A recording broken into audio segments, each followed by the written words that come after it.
আজকে শেয়ার করবো তোমাদের সাথে মুড়ো দিয়ে চাল কুমড়োর ঘন্ট। চাল কুমড়ো নিয়ে নিয়েছি, ছোলা ছাড়িয়ে প্রথমে ধুয়ে তারপরে কুচি করে নিয়েছি।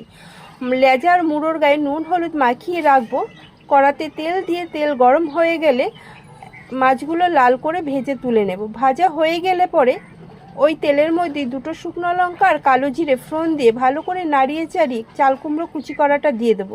এবার দিয়ে দেবো নুন আর হলুদ, ভালো করে মিশিয়ে নিয়ে ঢাকা দিয়ে দেবো 5 মিনিট জন্য।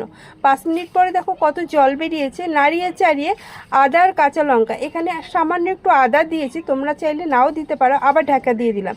জলটা যখন শুকিয়ে আসবে উপর দিয়ে দেবো এবার সামান্য চিনি। এবার মিশিয়ে নিয়ে তারপরে লেজা মুড়োটাও দিয়ে দিলাম। শাক দিয়ে মাছ ঢাকতে শুনেছি, আমি চাল কুমড়ো দিয়ে ঢেকে দিলাম। ঢেকে দেওয়ার পরে 5 মিনিট পরে আবার একটু হালকা করে নাড়িয়ে দেবো আর উপর দিয়ে দেবো শুকনো ধনেপাতা। এটাই আমার কাছে ছিল তাই। এবার যতক্ষণ জলটা শুকিয়ে যাবে ততক্ষণ ভালো করে রান্না করে নেব। জল শুকিয়ে গেলে রান্না হয়ে যাবে। কালার যেমনই হোক, খেতে কিন্তু দুর্দান্ত হয়েছিল।